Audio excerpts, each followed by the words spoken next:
Halo para YouTuber, nama saya Luigi. Saya sudah tinggal di Amerika lebih dari 12 tahun.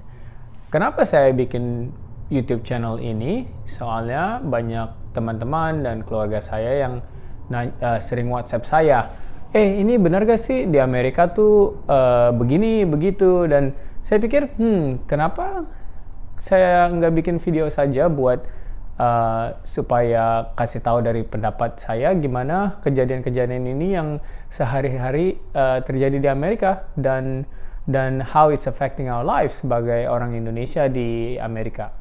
Jadi kita mulai aja ya. Topik hari ini itu adalah Anti-Asian American and Pacific Islander, atau yang biasanya disebut Hate Against AAPI, Asian American Pacific Islander. Nah, yuk kita bahas topik ini. Oke, pertama-tama saya mau jelasin dulu Amerika tuh terdiri dari race apa aja. Di Amerika tuh nggak gitu homogenes, berarti orang-orang dari negara-negara lain pindah ke Amerika atau dilahirkan di Amerika dan kita semuanya jadi orang Amerika. Ada orang barat, orang putih, ada orang kulit hitam, ada orang Asia, ada orang yang rasnya originally dari Meksiko, dan lain-lain. Kenapa ini penting sekali? Amerika itu lumayan besar, North America. Dan kota-kotanya tuh ada yang lebih progresif, lebih banyak race yang tinggal di kota-kota besar itu. Ada juga kota-kota yang kecil, yang di tengah-tengah, dan kebanyakan di kota-kota yang kecil itu lebih homogenes. Jadi kebanyakan orang putih yang sudah di situ beratus-ratusan tahun, dan mereka mungkin gak gitu expose atau gak gitu punya teman dari orang yang kulitnya warnanya beda dari kulit mereka sendiri. Jadi kita cuma mau kasih tahu aja supaya biar familiar di Amerika tuh komposisinya kayak gimana. Oke, jadi sekarang kita lihat, benar gak sih ini ada increase in crime against Asian American and Pacific Islander? Jadi benar gak sih kalau kita lihat statistik di Amerika tuh emangnya ada increase gak nih crime-crime sama orang Asia?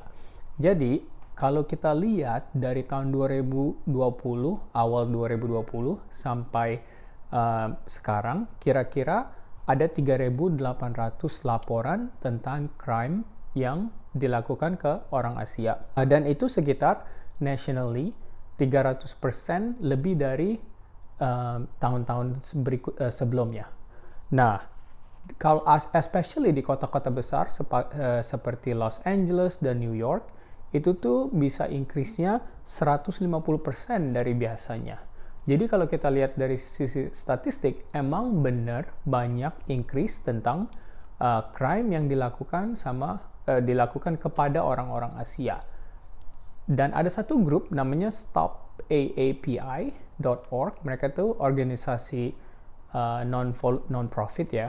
Dan siapapun yang kena harassment atau kena violent crime, kalau mereka orang Asia, mereka bisa laporin. Dan mereka keep track dari 1 tahun ini sekitar ada 3.700 orang yang lapor bahwa dirinya tuh mengexperience some sort of a crime, and mereka semuanya orang Asia.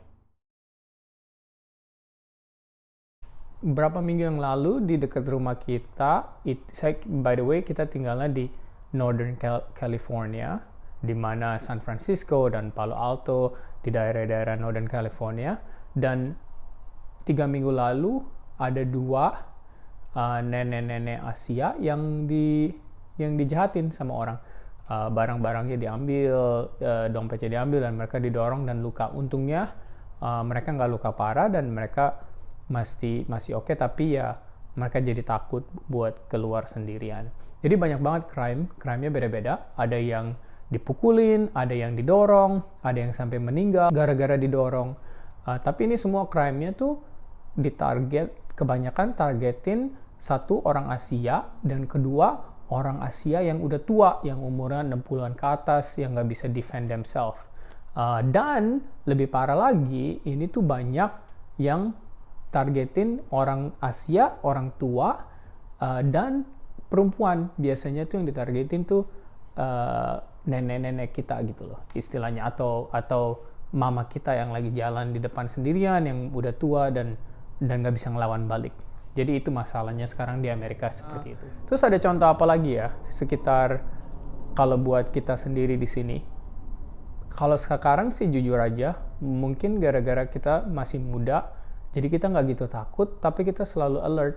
Jadi kalau dulu kita bisa keluar tanpa begitu khawatir, sekarang kita rada khawatir sedikit. Jadi kita selalu lihat di belakang kita, selalu lihat misalnya kita kalau lagi jalan di depan, kita perhatiin ya ada mobil gak yang diam aja dan ada orangnya di dalam. Kita selalu alert, kita make sure kita selalu ada pepper spray atau ada something to protect us. Growing up kan di sini kan saya udah lebih dari 12 tahun. Kira-kira orang Amerika tuh rasis gak sih? Kalau menurut saya sih tergantung tempatnya. Pertama-tama tergantung tinggal di mana. Kalau kota besar banyak orang yang lebih mix, jadi nggak gitu rasis atau mereka nggak openly racist. Tapi kalau mungkin di kota kecil dan mereka nggak gitu biasa kenal orang yang kulitnya warnanya beda sama mereka, mungkin mereka sedikit rasis, tapi kebanyakan sih respectful and mereka lebih terbuka dan ngobrol. Jadi experience saya selama ini di Amerika, saya pernah nge-experience racism, tapi nggak gitu sering dan beruntung soalnya saya juga banyak teman-teman lokal dan mereka menerima saja sifat saya dan culture Indonesia dan lebih open in general. Tapi emang banyak kalau nggak hati-hati atau misalnya kita nggak tahu tempatnya dan kita berhenti di tempat yang di tengah-tengah Amerika atau di tempat yang nggak biasanya banyak culture orang lain, mereka bisa saja ngeliatin kita dengan pandangan yang funny. Because they're just not used to Asians, for example. Nah, ini rada kontroversi. Kenapa tiba-tiba racism against Asian jadi banyak ya? Ya, nomor satu, mungkin lebih banyak yang lapor. Nomor satu. Nomor dua, kontroversinya itu gara-gara COVID. Di Amerika tuh COVID dipoliticize banget. Jadi politik tuh benar-benar memakai COVID ini buat nyalahin negara seperti Cina. Dan kita semua tahu emang ceritanya COVID tuh dimulai dari Wuhan, China. Dan sebagian politik di Amerika itu selalu bilang, oh ini virus Cina, ini virus Cina. Dan gara-gara begitu, banyak orang yang ngerasa itu tidak menolong. Jadi banyak crime against Asian, soalnya retorik setiap hari politik Amerika bilang, oh ini virusnya dari Cina, ini salahin orang Cina. Makanya. Dan nomor dua, kalau menurut saya, ini opini saya sendiri, emang dari history pun di Amerika emang itu lumayan racist. Jadi dari zaman dulu mereka go through slavery, di mana orang Afrika dijadiin slave, dan setelah slave-nya di free, mereka sering setelah itu mengeluarkan policy di mana rasis yang warna kulitnya bukan putih itu tuh lebih jadi kayak second class citizen. Jadi banyak orang Asia atau orang African American basically, dan mereka nggak bisa bikin wealth. Jadi mereka nggak dikasih beli rumah atau pinjaman duit jauh lebih susah, atau mereka nggak dikasih beli rumah di daerah yang bagus, dan mereka nggak dikasih chance yang sama buat edukasi. Jadi buat ratusan tahun tuh itu namanya institutionalized racism, di mana orang yang udah susah tidak bisa memperbaiki family mereka sendiri dari generasi ke generasi. Jadi menurut saya emang dasarnya banyak orang di Amerika tuh udah racist, dan gara-gara kemarin itu politik membikin virus COVID dari virus Asia. Nah, jadi orang-orang rasis ini lebih ngerasa empowered, dan mereka sekarang keluarin dirinya sendiri yang emang dasarnya pun sudah racist. Jadi menurut saya ini tuh bukan gara-gara tiba-tiba COVID mereka jadi racist ya, tapi emang mereka dari dulu juga udah racist menurut saya. Nah, setelah saya share, saya pengen tahu kalau di Indonesia nih, kira-kira kalian dengarnya gimana tentang crime against Asian American and Pacific Islander di Amerika. Tolong komen di bawah and maybe share with your friends if you like the video. Dan kasih tahu saya gimana experience atau apa yang Anda dengar di Indonesia tentang topik ini. Thank you. Hope you enjoy the video.